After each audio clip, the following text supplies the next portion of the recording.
All right, good evening. It is after 7 p.m. This is the regularly scheduled city council meeting being held here in Wooster City Council Chambers. It is March 2nd, 2026, and the meeting is also being live streamed on YouTube. Our next meeting will be on Monday, March 16th. Ms. Hamilton, please call the roll on the council members that are in attendance. Mr. Abernathy. Here. Mr. Gaffey. Here. Mr. Huzay. Here. Mr. Malta. Mr. Owens. Here. Mr. Paul. Here. Ms. Warden. Here. And we had been notified by Mr. Malta that he had a family emergency that came up here late in the afternoon, so that's why he is not here this evening. With that loss, we still have a quorum, and the agenda will remain as presented.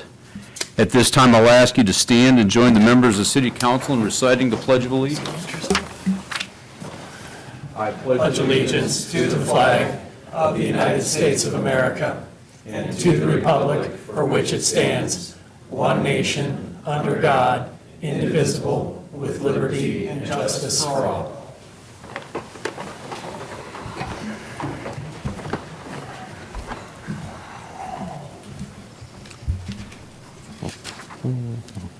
If I could have a motion to approve our minutes from our last meeting. So moved. Is there a second? Second. A second. All in favor of approval signify by saying aye. Aye. All right. Minutes are approved. Communications from the mayor. Good evening. Good evening, Mr. President, Council. First of all, my thanks for sitting patiently through my bloviation here, the first half hour. But I'm going to give you a little more now, looking forward. Just first of all, I want to point out, I don't know if you caught this, but yesterday was the 223rd anniversary of Ohio statehood, so happy birthday, Ohio. Second, I want to mention the winter newsletter. Again, Landry gets a lot of credit for that. I don't know if she's disappeared. She's there in the back row. We also kind of beefed up just the presentation of this a little bit, and amazingly enough, it actually cost less than what we did previously, so go figure. But I've had a lot of good responses. Hopefully you have as well from the community. And again, I think most of it's just in the presentation. It caught more people's attention than in the past, because I think a lot of the information we had there is stuff that had been in previous editions. No knock on Landry, but it was just it caught people's attention better, so I'm glad to see that. Just to recap the last couple of weeks, on the 19th, I sat on a WEC panel with the U.S. Representative Max Miller, Ohio Senator Al Landis, Representative Meredith Craig, Commissioners Hosteller McMillan, and Mayors Plybon from Orville and Arnold from Rittman. We just talked about local government issues. Some of you I know were in attendance. I think that went very well. We had about 300 people in attendance from the county, and again, very well received. They said that's their biggest event of the year, so go figure. The 19th, we also had the open house at the Buckeye Ag Museum, and I got some of those questions about farmland preservation that night, so knowing where I was going, I knew that was going to happen, but it went fine. The 20th was Fiesta Friday, and I'm going to mention that for a couple reasons. It's our, twice a year we do employee recognitions, or not just employee, but former employees, volunteers that serve on the commissions. This is kind of a nice event. And that one was a little special because Assistant Fire Chief Scott Kuiper was recognized by the Worcester Police Department for his actions following Chief Fisher's brain aneurysm, which coincidentally, and I'm sure he's got this date zeroed in, was a year ago, February 25th. They happened to be the same date they opened the new hospital ER. As Chief Fisher so eloquently says, Scott didn't save his life, he didn't let him die. So that was kind of a nice recognition of Assistant Chief Kuiper, and again, Matt, it's great to have you back, and it's amazing the journey you've been on over this past year, and just something special. Also participated in a phone interview with the Impact Group regarding Wooster City Schools strategic planning issues, and we're going to see how that's going. Had a chance last Saturday at the, I guess 10 days ago now, the O Huddle Annual Dinner. We were recognized, really, I get the award myself, but it was really a citywide recognition for our support of the O Huddle program, which is, if you're not familiar with it, a tremendous mentorship program. It's really throughout the county. I think they've got like 800 kids now in the county involved. Happy to report that the Wayne County, I think this was just recently in the paper, that Wayne County Sports Hall of Fame had their election last Sunday, and we've got 3 former Worcester High School athletes being added to the Wayne County Sports Hall of Fame: Andrew Bender, Abby Cassandi Majeski, and Joy Taylor. On the 23rd, which is a week ago Monday, I did this, the presentation, State of the City, you just saw, was given to Worcester Rotary. That same day, we met with WDC leadership to discuss that issue I mentioned in the State of the City about economic development sites, where we go to next. And when I say we, it's really not just a Worcester City issue, it's really a Wayne County issue of, where, because those sites are scattered around through the county, and we want to be able to point to both our existing employers and to future prospective employers, where we can cite them. The 25th, we had a quarterly, we have a Wayne County Mayor's meeting out at the Career Center. This time, the WDC coincidentally did the presentation. On a related note, we are restarting again the quarterly Tri-City Mayors meetings, Worcester, Orville, Rittman. That's going to take place tomorrow morning, I think at 9 o'clock, 8:30, whatever. We'll be doing meeting here. Again, Mayor Plyban and myself are relatively new. We're both starting our 3rd year. Mayor Arnold from Redmond is brand new, and it's a good chance for different communities to corroborate. We have a lot of the same issues, some different issues. Some we have more experience in, some they have more experience in, so looking forward to that. The 26th, did a radio interview with Tanya Bohannon from K-Love Radio, which I was not familiar with, but it's a national radio chain regarding current events, so I guess be listening for that. I suppose it was I wasn't clear on when it was going to be trotted out, but hopefully that came off okay. The 26th, then, that evening, we had the chamber dinner. I know many of you were in attendance at that. We had almost 900 people there. Just a great celebration of the community and all the positive things we have going on in Wayne County. This morning, then, was the annual Wayne Health District Advisory Council meeting, and I brought back extra copies of their annual report. It's always got some interesting factoids in there that you might find of interest. You may read through that. Not surprisingly, vaccinations are down, communicable diseases are up, go figure. And then this noon today, I attended the second handout, gave all kinds of handouts today, so you have all kinds of stuff to take home. Rotary had a presentation from the RT Rails to Trails Conservancy. They talked about the Great American Rail Trail. That's a bike trail that's intended to extend from Washington, D.C. to Washington State, and it does pass through Wayne County. It bypasses the city of Worcester as currently planned, but there's certainly a possibility, as you can see from the map in here, about putting an alternate route through Worcester. Right now, it would run from Orville to Fredericksburg along the east side, but certainly if once that's a reality, and I don't think there's any question that someday it will be, that's going to bring a lot of tourist traffic through Wayne County, and some of it could end up in Worcester. So that was really good to hear. Just quick look ahead. Next week, a meeting with Gabe Tudor to get an update on facilities planning. We're also starting, we have 2, you've probably seen the flyers or the announcements, coffee and conversations with the mayor events. One's on the 12th, that's at Mariel Italian after work, and then the next one's on the 14th, and that's at the library, that's Saturday morning, I believe. Also on the 12th, there's a Wayne County Food Bank open house at the former J.M. Smucker store in Orville that we'll be at. The 13th, the engineering, or I'm sorry, Phil's familiar with this, but we're celebrating Pi Day out at Ida Sue for lunch. 3/14 really is Pi Day, but that's a Saturday, so they're recognizing it on the 13th. Joel was not able to be here tonight. A couple things from his newsletter he wanted us to highlight.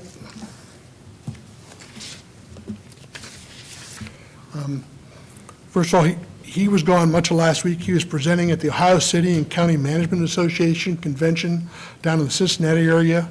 And, you know, Joel is a government nerd. He loves that stuff. He loves good government. And he was certainly in his, in his happy place, I'm sure, while he was down there.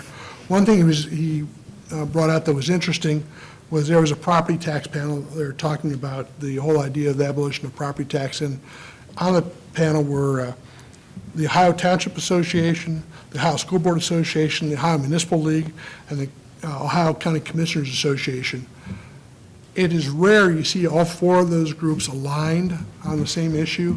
This is one that they were, because this is, you know, potentially going to impact all of those organizations, so something to keep in mind. Gosha Street, the new water main has been installed, and again, I mentioned the Christmas Run pool renovations are underway. Quick agenda review. 2026-04, which would automatically raise the competitive bidding threshold on an annual basis to keep pace with inflation, is on third reading. 2026-06, which is the proposed CRA with Compact and Star Baker, is on second reading. There are 10 new pieces of legislation on first reading. All but the first item, 2026-08, are budgeted. That first item isn't budgeted because it involves a grant that we hadn't even applied for when the budget was submitted to council in December. Wago can make use of those two additional vehicles as soon as they are available, so you may decide that suspension of the rules is in order tonight. Otherwise, I'm not aware of any particular urgency to any of the other items, except I will just always note that managers are always anxious to get going with the bidding process, so the sooner the better as far as they're concerned. In addition to the handouts I've mentioned, there's a few more I want to touch on. The first is a drawing that may look a little familiar, and this happened to cross my desk this week, and I just pulled it out. This isn't a Wooster City project. This is the 5 Points project on 585 and 5 Points north of Smithville. So this apparently they're just finishing the engineering part of this, so it's summer of 2027. So we're a year off from that.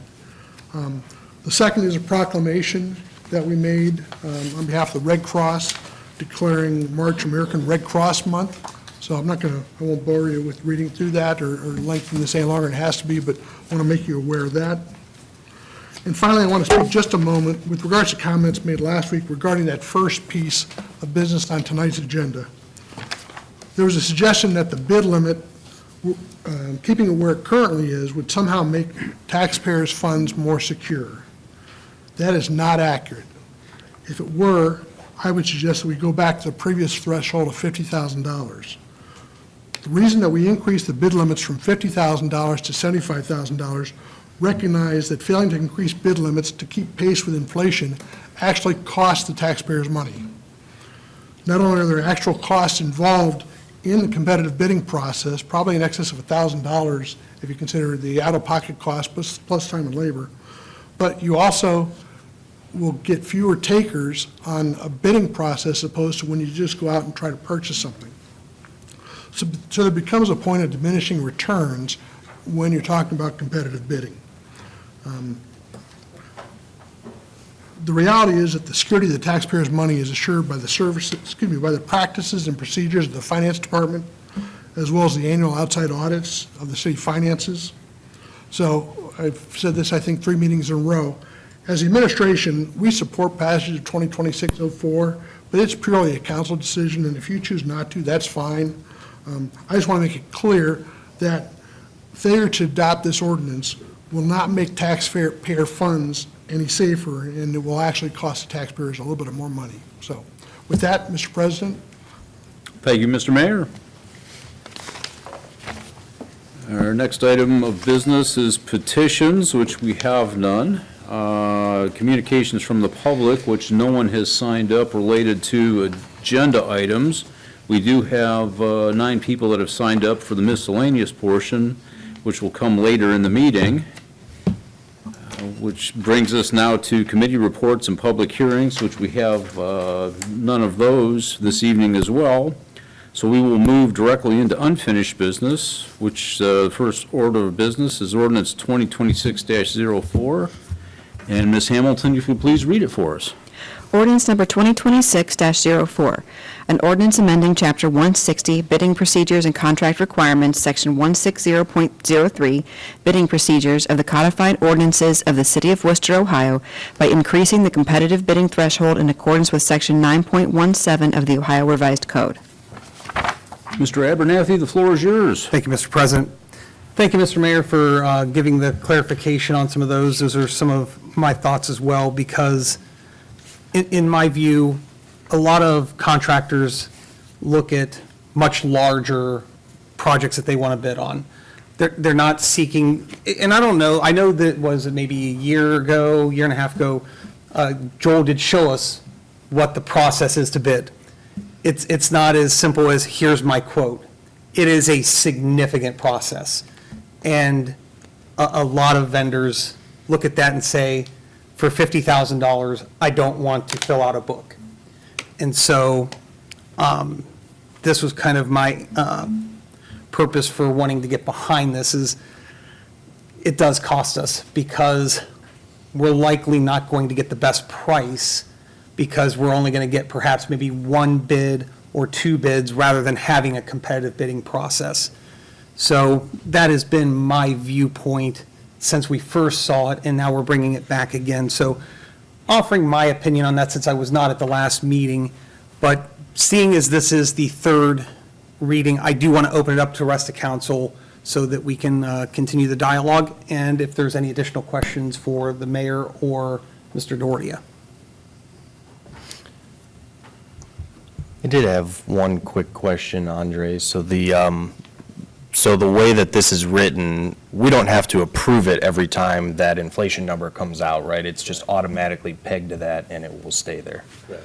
Okay, Yeah, that's how the state law written, similar to the state law, yes. okay. Because I remember last year, 2 years ago, we tried to get a little wonky and a little ahead of ourselves by separating the council authorization limit and the bid limit. And we saw that list of some of the things that kind of fall into that gray area. I mean, I have it here if anybody wants to see it, but I mean, it's rather mundane, kind of boring stuff that I think at the end of the day just kind of took more of our time, and we had to kind of rush to get some things passed that were just emergency in nature, tree events. If there's a tree event that exceeds the limit, all of a sudden we've got to come back and we need council authorization just to remove some trees and clear some streets. And just the final point I would make, I mean, it's right here in the ordinance, that this will affect the city of Worcester, but I think probably more importantly, this affects the Worcester Community Hospital and the way they do business and the way they do their bids as well, which inflation's probably hitting them twice as hard, if not more, than what we're seeing. So I make those points just to say I'm in support of this, and I look forward to any fraud that you might catch, Mr. Tordia. Any additional comments or questions? I think my only question was kind of what I asked last time, that the 3% that's set by the state, I guess my question was, is that something that, could change? Is it something that, could, like we're thinking 3% inflation, but if the state sets it at, 5% or something like that, the way this is written, I'm guessing that it would follow whatever that amount is. So it wouldn't just be a locked-in 3% necessarily. It would be whatever the state sets. Is that correct? My understanding is that amounts would be set by the U.S. Department of Commerce. I don't have to think it should hold the resolution back up on my laptop. But essentially, whatever the state is setting it at is what councils are automatically set to. One thing is a charter, the municipality at any point, it's something that council has the authority to look at and always revise the number there, and it is much further ahead than what council is how we call it. And as a side note too, I mean, every county, township that runs statutory regulations, which basically mimic or follow the state verbatim, they already have this. They're already operating under this process. I would say that and you touched on it, the challenges we face at keeping costs down from a medical basis through the hospital system override my concerns of maintaining the purse strings. Having served on a couple committees now, I can tell you that our hospital administration works diligently to keep those costs down. And if this is a tool that they need to continue to do that so that we can provide premium services through the hospital, then this has my support. Okay. It is a shame that Mr. Malta can't be here, as he had very passionate opinions on it. Personally, I like the fact that we are a charter city and can leverage things as we so choose. And, we talked about it last time. It's about 10-ish extra things that come before us. I don't mind looking at 10 extra things. Any additional comments or questions? Then with this being the third reading, I motion to adopt. Motion to adopt by Mr. Abernathy. Is there a second? Second by Ms. Warden. Ms. Hamilton, please call the roll on the adoption. Mr. Abernathy. Yes. Ms. Warden. Yes. Mr. Gaffey. Yes. Mr. Owens. No. Mr. Huzay. Yes. Mr. Paul. Yes. Okay. So the motion is approved. Our next item of unfinished business, ordinance 2026-06. Ms. Hamilton, will you please read it for us? Ordinance number 2026-06, an ordinance authorizing the mayor to enter into an agreement with Compact LLC and Star Baker 2570 LLC for community reinvestment area tax incentives and allowing for immediate enactment. Mr. President, I'll be recusing myself. All right, thank you, Mr. Huzay. And with that, Mr. Abernathy, the floor is yours. Thank you, Mr. President. Well, we have our CRA for Compact here. This one's been talked about quite a bit. We will not be able to move on it tonight without supermajority. Anything else we want to discuss on this? Any additional questions? Perhaps for the benefit of all of those in attendance, we may just want to talk about a little bit of what all it entails, right? Of not only will the city grow some jobs, but also the particular parcel of land, if we could scroll down to it real quick. So where the facility will go is actually sitting on, it was a 30-degree incline, 30-foot. 30-foot elevation change. So that area will need to be bulldozed, extensive earthwork. So in addition to jobs, the city will also get a nice new facility and also an area that is fit for development and use. And there's a little bit of history behind this as well, as council had seen a similar project like this in the past and passed on it, and the 10 years would have been up this year. And a township outside of the city is reaping the benefits of it. So there's a new opportunity from the same company. So we think that this could be a good opportunity for us to work with this company again, and like you said, continue to build that relationship and bring new jobs in and have a nice piece of real estate that we can continue to develop. So any additional conversation around it? All right, we'll leave this on second reading and move it to the next meeting. All right, thank you.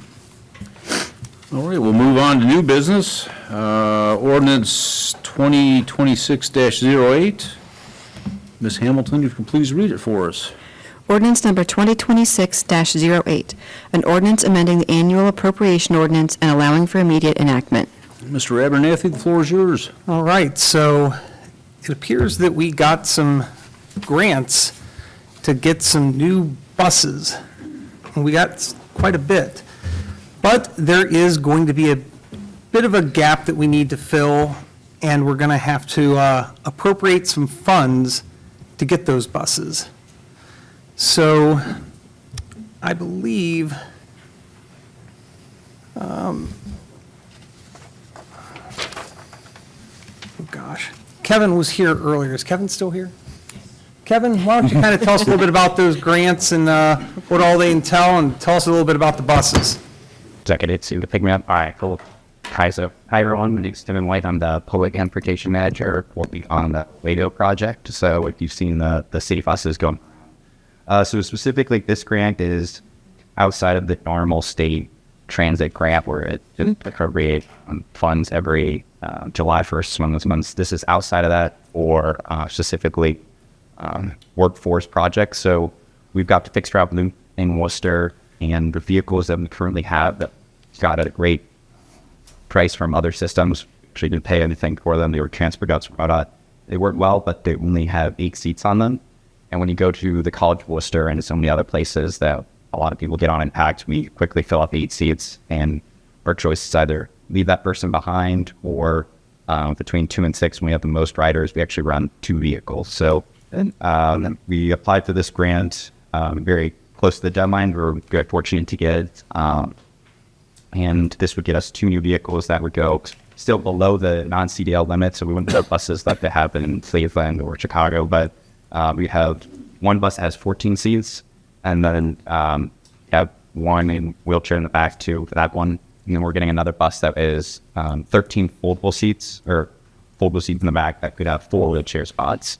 So that's kind of what we're looking to purchase. How quickly could we expect to get them if we were to pass tonight and give you the go-ahead and you start ordering?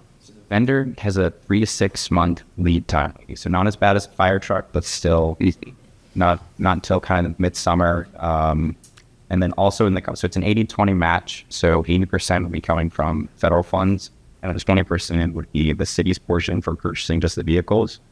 This we had a little bit more, so like a 22% local match, because we had to put the decals, even different signage is covered in the grant. So sometime in late summer, I'd really like to get moving on it. We could be ready for next College of Worcester's year. And then when August hits, they're going to get all their dorm stuff. That first week, you're just crazy busy. So really. Okay. So Kevin, are these costs we're looking at? This is the total upfit charge then?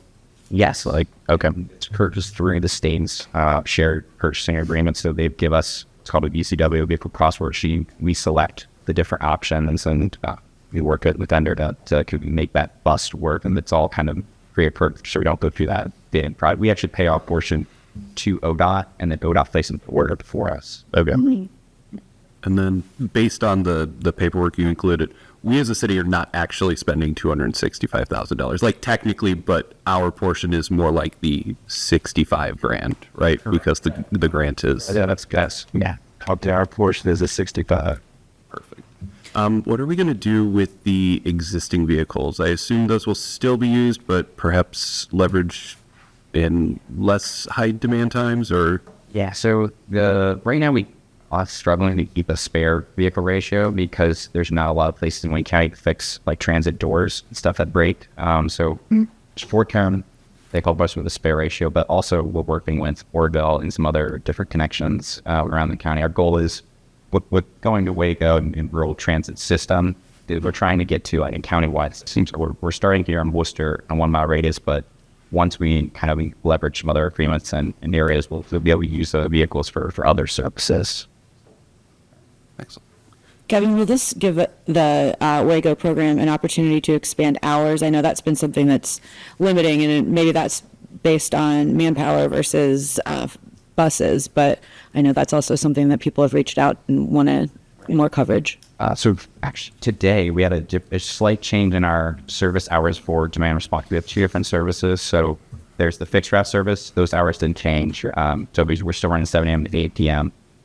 The later hours right now, so we track all our data and everything, it really drops after like 6 p.m. both services, but especially for our demand response. As far as like having vehicles, it's really just ridership. We don't want to put a lot of vehicles, and we work with the contract operator. We don't want to put a lot of hours out there if we don't have a lot of ridership, because this is a competitive grant for other systems. But as demand grows, and a lot of things have always potential for hours, but nothing with this specific item we can change any hours. what I'm familiar with, and I think that you are too, is I know that one of the facilities in town that is operated by Goodwill, or maybe I guess it is a Goodwill facility, that they start earlier than our buses start running. So for their employment population, a lot of whom rely on public transportation, it is challenging for them to get to their job. So that's starting to, I may have misspoke. Today, we actually moved our demand response up to 6 a.m. to accommodate that. So I misunderstood. sorry, so I think I said 7 a.m., but 6 a.m. we now start because with all the industrial growth that we've seen and all the different employers, they're using it to get to work, but they're getting a lot of special accommodations to be like 10, 15 minutes late to where a job would start at 7. Mm-hmm. And again, we look at the data and it's like right out the gate, we're crazy busy. So we bumped up our hours to 6 a.m., but we did drop that 7 p.m. to 8 p.m. time slot. So that just started. We have to, because of the federal funding, then we have to go through public notice period. So we just started yesterday. So for the first day, we'll get to do like 38 hours. Thank you. Kevin, good evening. First of all, I want to congratulate you. We get a tremendous amount of positive response for Wago, and I'm sure that has a lot to do with your hard work, so thank you. We have a great safety record. Tell us, will there be additional safety training for the drivers respective to these vehicles? How will that work? So all of our Wago drivers have to go through a 2-week training process. So that would continue. I don't believe we're anticipating any new hires right now with this, but the future drivers to go through that. They all have to do drug and alcohol pre-employment test and the random drug and alcohol test. It's fine. And then all our vehicles are equipped with 2-way cameras, so camera facing out and the camera facing in. And I know it's popular, but AI, we're using AI in there. Our contractor is where it'll tell you, if you're following too closely. If the driver checks their phone, it'll tell you, like, phone down or whatever. So there's a lot of safety going into that process. Thank you. You expect with the increased capacity that there will be an increase in revenue, like more people demanding rides? So the interest, so right now in our fixed route, the general public pays $1, and then anyone over the age of 62, a person with disability insurance, ride for free. So it's not really a revenue generator, but I definitely anticipate cost savings on not having to run that 4-hour shift a second for we've got a sweeper vehicle. So right now, a revenue hour comes to us about $60 on our contract. So each week we spend about $1,200 running that second vehicle just to pick up a few stragglers. But we don't have to run that, and it'd be a pretty significant cost savings. Now, we don't run it all the whole year, but when the college isn't in session, we can kind of take for that. But most weeks, I'm in that second vehicle right now. Any additional questions or comments? Then I'm going to motion to suspend the rules. Motion to suspend the rules. Is there a second? Second. Second. Ms. Hamilton, please call the roll on the suspension of the rules.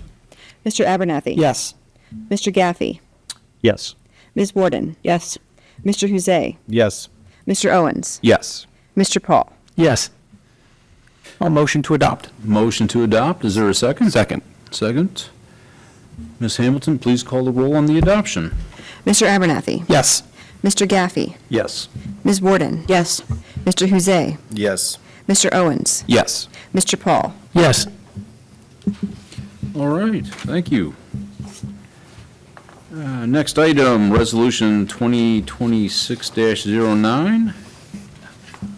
We'll switch it up and go to Ms. Warden, but first we'll have Ms. Hamilton read it for us. Resolution number 2026-09, a resolution authorizing the Director of Administration to advertise according to law and enter into a contract with the lowest and best bidder for the construction of parking lots on city-owned property on North Street and on Bell Avenue within the city of Worcester and allowing for immediate enactment. Ms. Warden, the floor is yours. Thank you. This resolution involves city-owned lots that are located on North Street between Beaver Street and Bell Avenue, as well as the southwest corner of North Street and Bell. If approved, it would authorize the administration to seek bids to construct paved parking lots on those properties, and that would add a total of 50 public parking spaces to our downtown area. With the success of the business already operating on the east side of downtown and the additional development that's being planned, this will be a strong benefit to that area. The estimated cost of the project is $350,000, which is already included in our budget. And I did have a conversation with Mr. Rice the other day to just find out exactly what was going to be planned. I think landscaping is mandatory now based on our planning and zoning booklet, but we are still looking into what we might be able to afford in terms of lighting, signage, those types of things. And this will all be free public parking. These are not leased spaces, so that is music to my ears. So as this is budgeted, I make a motion to adopt. Motion to adopt, is there a second? Second. Second, is there any conversation, questions, comments? I know I have a question for Mr. Rice. Is this aisle widths and actual parking space is going to fall more under our standardized required under the city zoning code, or are we going to go back to, are we going to do what we did down here at, by Muddy's and create these mini spaces that you can barely drive a vehicle through? It will be more like the one on North Street that it's going right next to, so it's going to be 90-degree parking, it's not going to be the angle parking. So we're back to a 24-foot aisle width and 9 foot by 20 foot, 18 foot? Yep. Okay. You got it. Yeah, because that mini space down there is, Yeah, you'll be able to park your truck in it. yeah. I was going to say, you can tell who drives I a can big park my truck. truck in the small one downtown, but at this point, everybody Nobody can get by you. everybody cusses me when I do it. All right, well, with that, Ms. Hamilton, you please call the roll on the approval. Ms. Warden? Yes. Mr. Owens? Yes. Mr. Gaffey? Yes. Mr. Paul? Yes. Mr. Abernathy? Yes. Mr. Huzay? Yes. All right, motion is approved. Resolution 2026-10. Ms. Hamilton, if you'll please read it for us. Resolution number 2026-10, a resolution authorizing the Director of Administration to advertise according to law and enter into a contract with the lowest and best bidder for the reconstruction of the intersection of Foster Path and Poplar Street and allowing for immediate enactment. Ms. Warden, the floor is yours. Thank you. This resolution addresses the intersection at Foster Path and Poplar Street, which is currently in very poor condition and continues to have significant drainage issues. If approved, the city would be authorized to advertise for bids to replace the pavement and adjust the vertical alignment of the intersection so that the water drains properly. This has been an ongoing frustration for the residents in the area, as well as for city maintenance crews who have had to repeatedly address the problem. Estimated cost to replace the intersection is $100,000, and funding for this project is already included in our budget. And so I'll motion to adopt. Motion to adopt by Ms. Warden. Is Second. there a Second. Second by Mr. Abernathy. Ms. Hamilton, please call the roll on the adoption. Ms. Warden? Yes. Mr. Abernathy? Yes. Mr. Gaffey? Yes. Mr. Huzay? Yes. Mr. Owens? Yes. Mr. Paul? Yes. Okay, thank you. Next item, Resolution 2026-11, also will be introduced by Ms. Warden, but Ms. Hamilton, please read it for us. Resolution number 2026-11, a resolution authorizing the Director of Administration to advertise according to law and enter into a contract with the lowest and best bidder for the construction of curb ramps and allowing for immediate enactment. Ms. Warden, the floor is yours. Thank you. This resolution requests authorization to advertise for bids and enter into contract for the curb ramp portion of our fiscal year 2027 resurfacing project. This work will include 51 curb ramps at 12 different intersections along portions of East Bowman Street, Palmer Street, and Long Road. Council previously approved the ODOT LPA agreement for the overall fiscal year 27 resurfacing project under Resolution 2025-60, and this is part of that effort. In addition, this project is necessary in order to meet ODOT's ADA requirements, and it is required in order for the city to receive the ODOT funding for the resurfacing project. The estimated cost for the curb ramp work is $275,000, and it is already included in our approved budget. And so I will again motion to adopt. Motion Second. to adopt. Second. Second by Mr. Paul. Sorry, I just had a quick question. Do we know how much of the large city funds we're getting for this project? We're not getting any for this Well- project because it would be taking away from the resurfacing project. Right. I meant we need it to be able to get the access to those. Those. It'll that's be separate. around $500,000. Perfect, thank you. You're welcome. John, what portions of Long Road? I'm trying to picture where. It's gonna, just, out by 585, that's the only place. Okay. Yeah. Yeah, because probably the only other curb ramp's probably right there at Enterprise. I was gonna say, I don't see many pedestrians going up and down Long Road. Yeah, most of the work's gonna be on East Bowman Street. All right. Ms. Hamilton, please call the roll. Ms. Warden? Yes. Mr. Gaffey? Yes. Mr. Paul? Yes. Mr. Huzay? Yes. Mr. Abernathy? Yes. Mr. Owens? Yes. Okay. Next item, Resolution 2026-12. Ms. Hamilton, if you'll please read it for us. Resolution number 2026-12, a resolution authorizing the Director of Administration to advertise according to law and enter into a contract with the lowest and best bidder for the installation of storm sewers on North Market Street and a portion of West Larwell Street and lining the existing sanitary sewer on North Market Street and allowing for immediate enactment. Ms. Warden, the floor is yours. All right. This resolution requests authorization to seek bids again for improvement work, this time on North Market Street, so right out these front doors here, as well as a portion of West Larwell Street. Specifically, the project includes installing new storm sewers along North Market Street, north of Larwell, where there's currently no storm sewers, which I was surprised to learn. It will also include lining the existing vitrified clay sanitary sewer on North Market Street to help reduce infiltration and inflow into our sanitary sewer system. Construction will take place on North Market from Liberty Street to West Bowman. So basically all of this down to the square. Council previously authorized submitting this project for Ohio Public Works Commission funding under Resolution 2025-37, and I'm happy to share that it's been approved by OPWC District for funding. The total estimated construction cost is $1 million. OPWC will contribute up to $500,000 of that amount, $350,000 as a grant, and $150,000 as a loan. The remaining funds are already included in our budget. I believe that covers everything without getting too technical. Mr. Rice, is there anything I missed?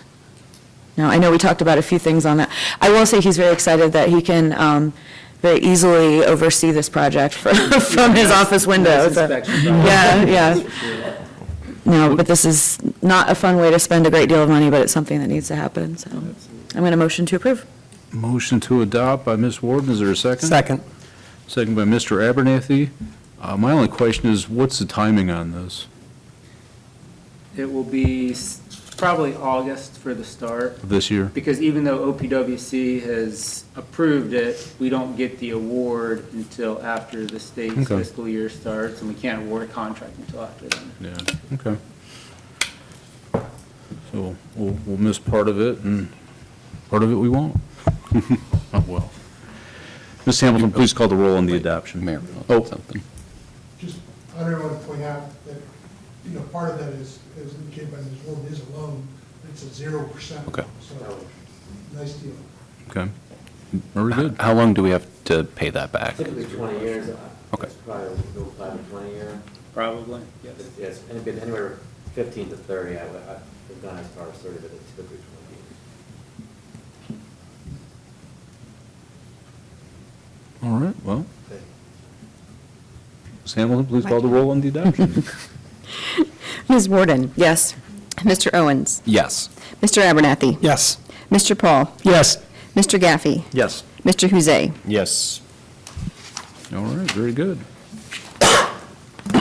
Next item is budgeted, Resolution 2026-13. This will be introduced by Mr. Paul, but before that, Ms. Hamilton, if you please read it for us. Resolution number 2026-13, a resolution authorizing the Director of Administration to advertise according to law and enter into a contract with the lowest and best bidder for the Phase 3 City Hall window replacement project and allowing for immediate enactment.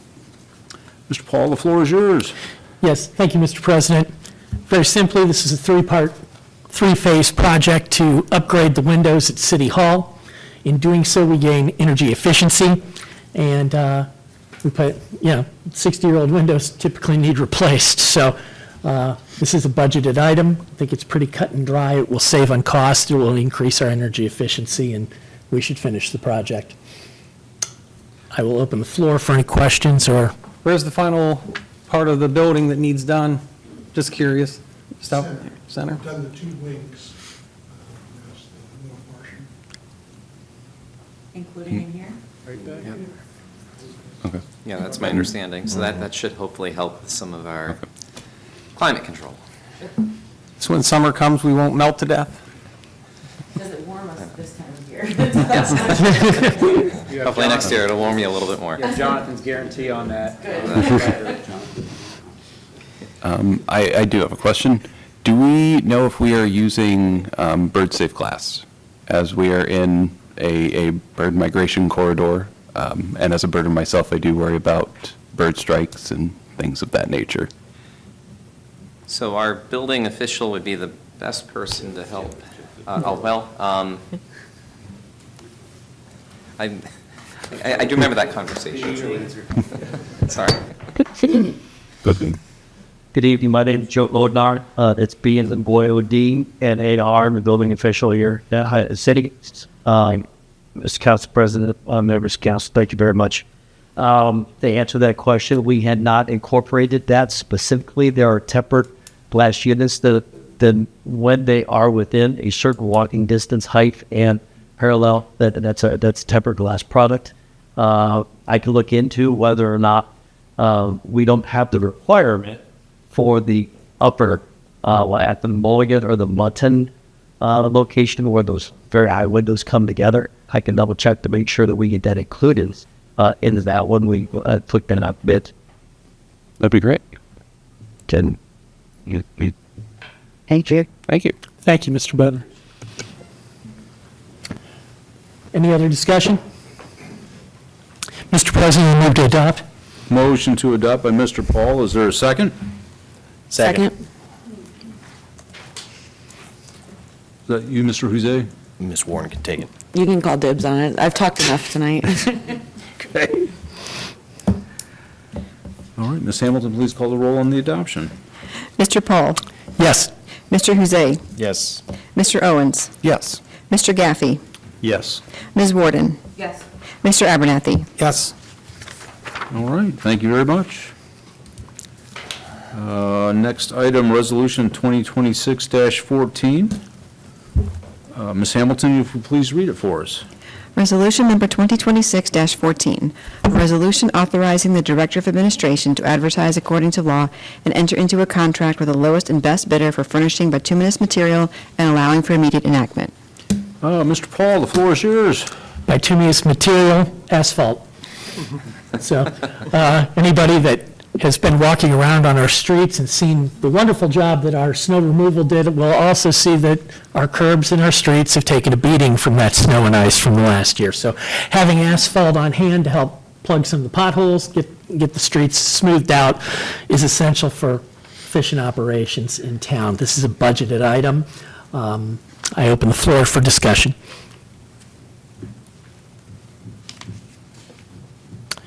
With no discussion, I move to adopt. Motion to adopt by Mr. Paul. Second. Is there a second by Mr. Abernathy? Ms. Hamilton, please call the roll on the adoption. Mr. Paul? Yes. Ms. Warden? Yes. Mr. Abernathy? Yes. Mr. Huzay? Yes. Mr. Owens? Yes. Mr. Gaffey? Yes. Okay. We have asphalt. Next item, Resolution 2026-15. Ms. Hamilton, if you please read it for us.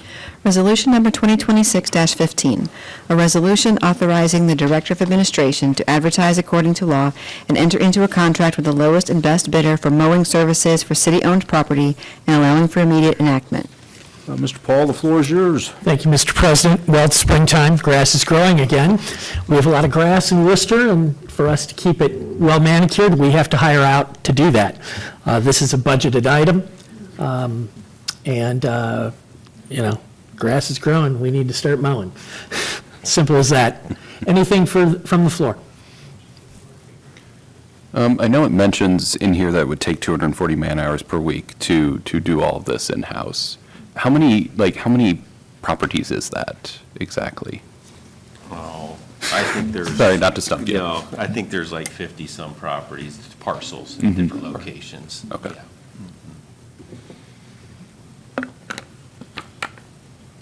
Any other questions? Mr. President, I move to adopt. Motion to adopt. Is there a Seconded. Second by Mr. Owens. Ms. Hamilton, please call the roll on the adoption. Mr. Paul? Yes. Mr. Gaffey? Yes. Mr. Owens? Yes. Mr. Huzay? Yes. Mr. Abernathy? Yes. Ms. Warden? Yes. All right.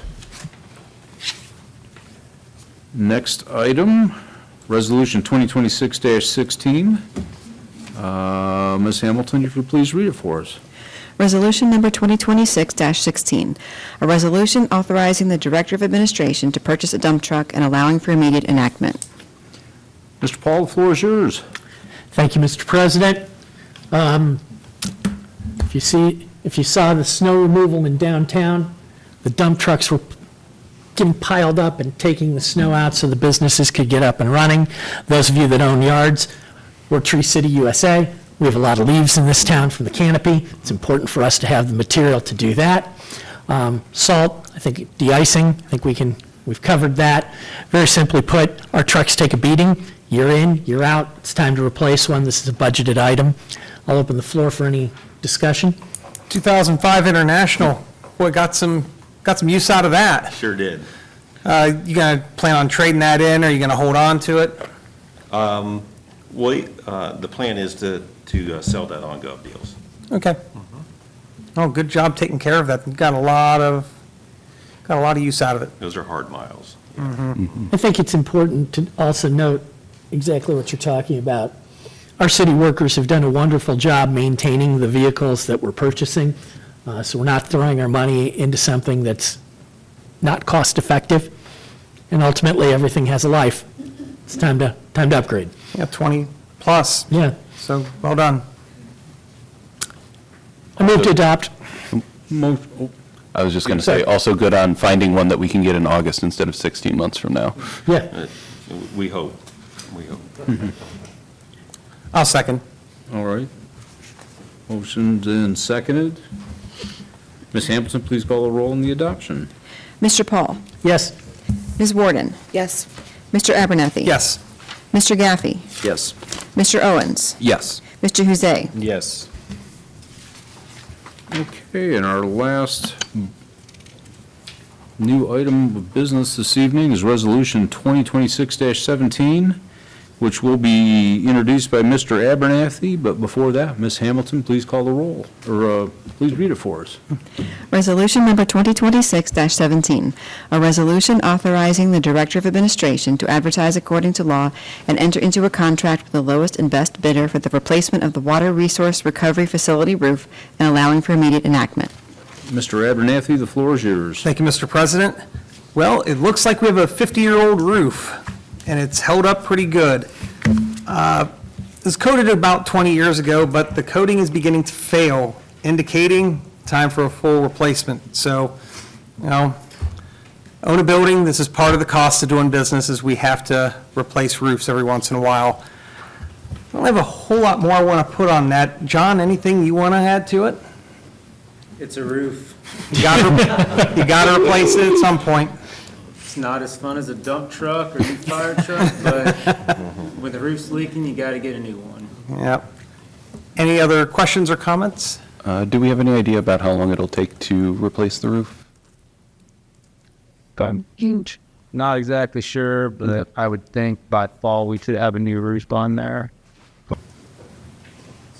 You're going to get 20 years on an existing system that got coated was pretty good. We're very fortunate that we got that much life out of it. With that, it's a budgeted item, so I'll motion to adopt. Motion to adopt, second by Mr. Gaffey. Ms. Hamilton, please call the roll on the adoption. Mr. Huzay? Yes. Mr. Abernathy? Yes. Ms. Warden? Yes. Mr. Owens? Yes. Mr. Gaffey? Yes. Mr. Paul? Yes. Okay. We'll move into miscellaneous. As I had said previously, we do have 9 people that have signed up. I will simply say this. We will limit everyone to 2 minutes. And I don't want to sound rude, but if I'm going to start hearing the same thing over and over again, I'm just going to gavel you down and ask you just to please sit down. So at this point, the first person that signed up is Kiefer Dilliard. Hi, I'm Kiefer Dilliard, 208 East Henrietta. I'm a community member. As you may have seen out front, there's a lot of people and no King's protests and all of that happening recently. There's a significant number of people concerned about ICE and the presence of federal law enforcement, DHS, ICE within the community. It is a federal issue that it is increasingly... Sorry. Backlit? Not at all. She told me how to do it, but I think the owl thing is in the way. Please continue. Please continue, Mr. Dilliard. So it's becoming an increasingly local issue. There's some additions: Orville, obviously Springfield within the state, Orville more locally. The College of Wooster has a lot of international students. In agriculture and even some of the local industry is a pretty immigrant-heavy industry. And I would like to suggest a town hall in order to more publicly communicate our policy. We do need to listen to their dialogue, and it would be useful for the community at large to understand what our policy is. What if ICE were to show up in this community tomorrow? There would be friction. And what generally is our response? A town hall, including the mayor and other officials, would be very useful. Flock cameras, the presence of a 285G agreement, and with DHS. And worries about, local resources and tax revenues being sequestered by federal law enforcement. There are a lot of concerns the community may have regarding cooperation with and ICE sequestering resources. I hope that we can have constructive dialogue, a town hall, and I think that would be useful to reduce friction, increase transparency, and address this issue in a constructive way. Do more talking with than talking at. That's all I have said. Thank you. Thank you. Dustin Huntsberger.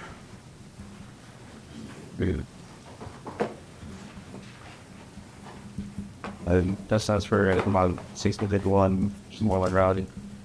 And you're also talking about ICE presence in the city of Worcester. I think, if you're paying attention to what's going on, ICE agents are clearly poorly trained, organized. Any community or organization that gets entangled with them at all is in a mess, opening themselves up to constitutional rights violation lawsuits and severe negative press. I think the city of Worcester must do something to protect itself from that threat of this outside thing coming in and trying to disrupt our community. I would ask that we have some sort of resolution to make our stance concrete, something that's not, we'll see when we get here, something that says, when they show up, they're not using our prisons, they're not using our local surveillance, they're not using our resources. Federal government would like to go on a witch hunt. They should use their money resources, not ours. And this is not a matter of if, it's a matter of when. It's clear that, ICE is not stopping, it's not slowing down, it's getting bigger, you're hiring most people. There's just things article today about them buying millions of dollars worth of weapons. It's going to last them the next however many years. So this is a thing that's going to be coming, and we have to be prepared for it. It has to have some kind of solution in place. And if anyone's worried about voter opinion on this, the most recent Marist poll said that 65% of Americans agree that ICE has gone too far into enforcement. That's almost super majority. You can't get Americans to have that kind of agreement on basically anything else. So I think this is completely important thing we have. Thank you. Thank you, Mr. Huntsberger. Herbert Weber. My name is Herbert Weber. I live at 21 in Fulton Drive here in Worcester, pretty connect. I'm a 33-year resident of Worcester and newly naturalized U.S. citizen. I work for one of the largest employers here in Worcester, and you have a global footprint. The growth of this company in Worcester is partly due to immigrants like myself and short to long-term foreign residents. We all contribute to the local tax base and the growth and the well-being of Worcester as our community of choice. The fear and terror ICE and CBP strikes into our hearts is directly opposite to what this community, the United States, and above all the Constitution stands for. Wooster as a community, including law enforcement, local representatives, and most importantly, as friends and neighbors, must stand strong against the at times illegal and unconstitutional practices of ICE and CBP. Local law enforcement and the City Council must work towards protecting the rights of all Worcester residents, be they residents with a temporary, a permanent status, or dear citizens. Skin color, difference of opinion, or an accent does not make you an illegal or a criminal. Being afraid to leave our house, take our children to school, or go grocery shopping is not what we stand for. Under the current administration and its action for ICE and CBP, we all are unsafe. The City of Worcester needs to have a clear policy in place to keep all residents safe from arbitrary, indifferent, and at times illegal detentions and arrests. I ask that you commit to not signing a 287G agreement, which would obligate local law enforcement to help carry out the work of federal immigration enforcement in collaboration with ICE. And I ask that you pass a city ordinance that reaffirms our community's values and prevents any local cooperation with ICE. We are all neighbors and we all build this community. Thank you. Thank you, Mr. Webb. Thank you. Ian Burns?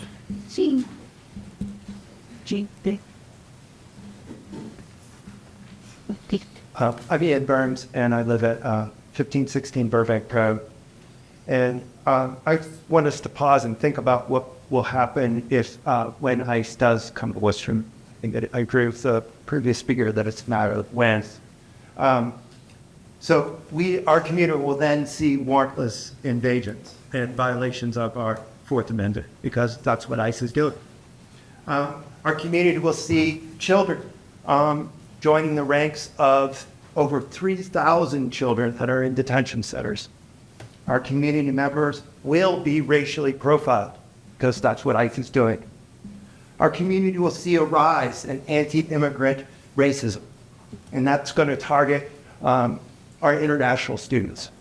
And those are students at the Research Center and at the College of Wooster. If we cooperate, we're going to see our hardworking neighbors who have contributed to this community and have made it their home drift away. I think there are two important examples that we need to be thinking about. One is Ruben Ray Martinez. He was 23 years old. He was an American citizen. He was killed last September in Texas. His mother voted for Trump, so nobody's safe. There was Mr. Naru Amin Sham Alam. He was a 56 legal refugee living from Burma, living in Buffalo. He was partially blind and disabled. He was picked up by ICE, even though he was legal. He was abandoned at a closed coffee shop in freezing conditions with no shoes. He froze to death. He was 5 miles away from his home. He couldn't get home because he couldn't find it because it was wide. That's what ICE is doing. Sorry, that one was real. That was Anyway, I ask that we live our values, which is actually to love our neighbors and welcome the stranger. Thank you. Thank you. Abby Fisher? Hello, my name is Abby Fisher. I reside at 633 Goshy Street.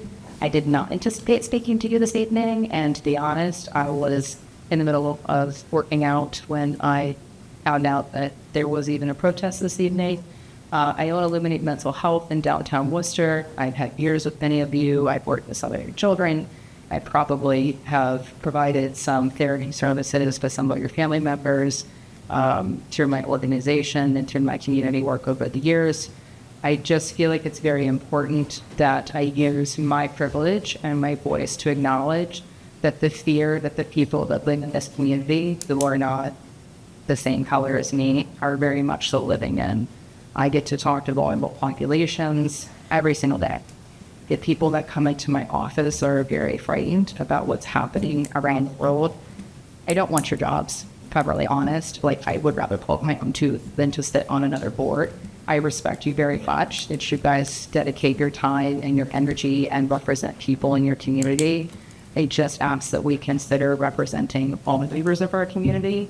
If you have not had the opportunity to talk to some of the individuals who are being affected by the fear that they live in every single day of ICE, I know it feels kind of like an eye roll that your evening probably got extended quite a bit because the giant populace came in here to have this conversation, but it is very, very real. There are individuals here that work in ministry and work to help secure and support individuals who are going through difficult times. I encourage you to be in contact and reach out with them. Open Arms Ministries, if you have not communicated and not heard them before, they are located in Woodville. I have had the privilege of volunteering with them.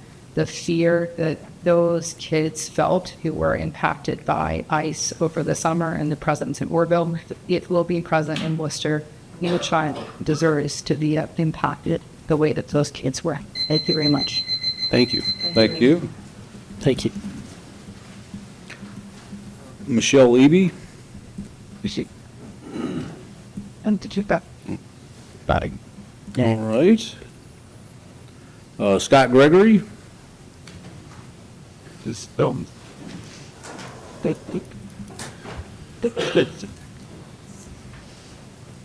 Good evening. I'm Scott Gregory. I'm at 2255 Little John Lane here in Worcester. I agree with everything that's been said so far about this ICE situation. ICE scares me. I often use the example with people like when you get pulled over by the police, people are usually upset, ticked that they're going to get a ticket. But there are those of us who are, when we get stopped, are scared to death as to what's going to happen. And that's what I'm asking you to do is use some empathy here and think about other people who, because of their skin color, their accent, the way they look, are going to be targets. And we have lots of residents here in Worcester who will be targets. Thank you. Thank you. Jace McCall?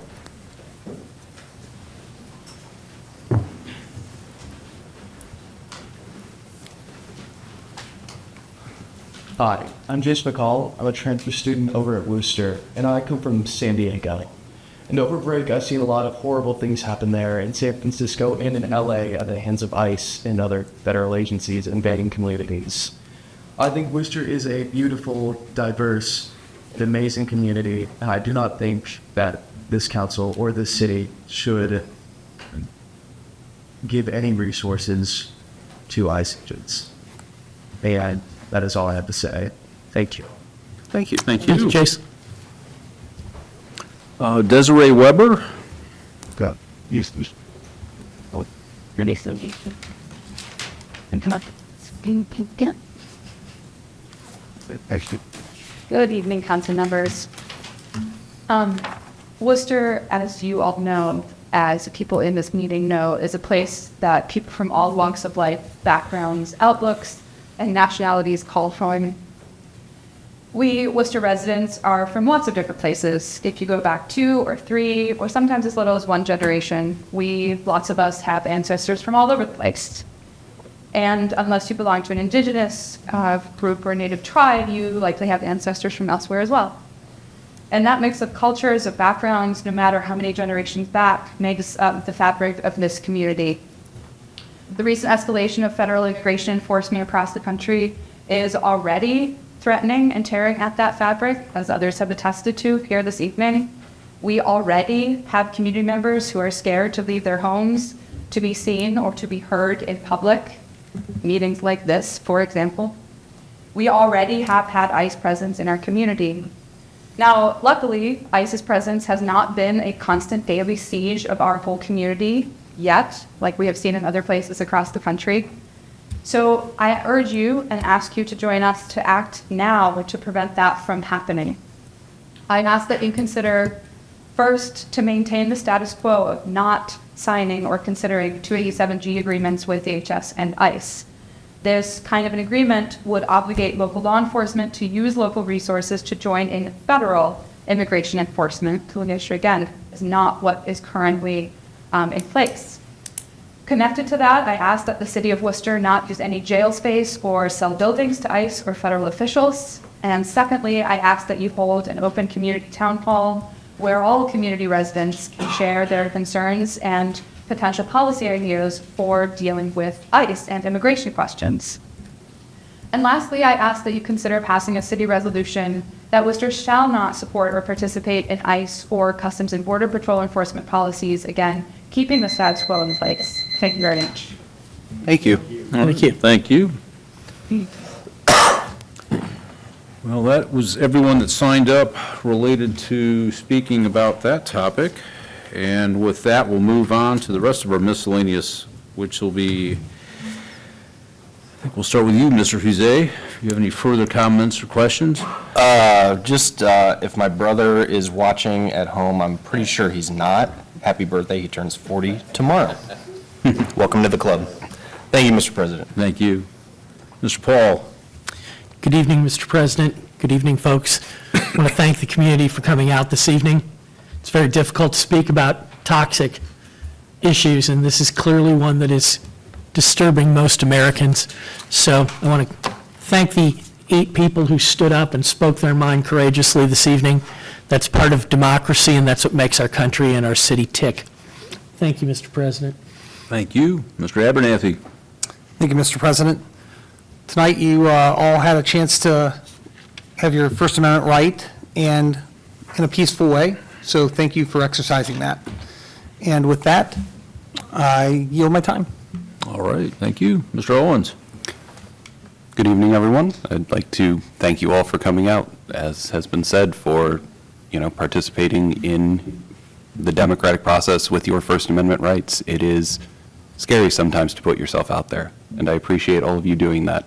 As elected officials, we can't always know how to act unless you tell us how you feel, right? And so I appreciate each and every one of you who has come out and made your feelings, thoughts, and in some cases fears known. Thank you. Ms. Warden. Thank you. Okay, so last week we had, I know the mayor addressed this earlier, we had the Chamber of Commerce dinner up at Greystone, and I'm drawing this to kind of just use it as an illustration of why we're so proud of this community. We've got these agencies and businesses and community members who have done, really amazing things that make this a place that people want to live, not just white people that were born here. So I support what you all are here to speak about tonight. I would encourage the city to make public what their policies currently are and be open to that conversation with the community. One thing, I did a little research today once I found out everyone was coming, and I did see that I believe at the State House there's currently some legislation. It's pending. I don't even think it's hit the floor yet, but it would require all federal and state officials who are out in neighborhoods such as ICE agents to not cover their faces. And I know that that's actually something we've talked about with utility workers. So I think that would be a really easy first step for us to take, just to kind of mandate that for federal law enforcement, state enforcement, things like that, that you can't hide your face. I mean, I would be fearful of somebody whose face was covered coming up and provoking a conversation or worse with me. So I think that might be a reasonable step. I'm sure that there's much more, and I think that there's a lot of conversation that can be had with our police chief and his team, as well as with the city administration. But I appreciate all of you coming and at least getting that conversation started. We'll look forward to further communication from the city and find out what we can look forward to. Thank you. Mr. Gaffey. Yeah, as many of my other council members have stated, truly appreciate each one of you coming out and the courage to stand up and speak and share with us, where you're at on this issue. I do think it's an important issue and one that definitely deserves further discussion. Also encouraged by the progress that we learned about with Wago, and just being able to see people that otherwise don't have transportation have options now to get to work and get around our city. I think that's some good progress on that side. And with that, I have nothing further to add. All right, thank you very much. And with that, do I have a motion to adjourn? Motion. Motion, is there a second? Second. Second, all in favor signify by saying aye. Aye. We're adjourned. Thank you.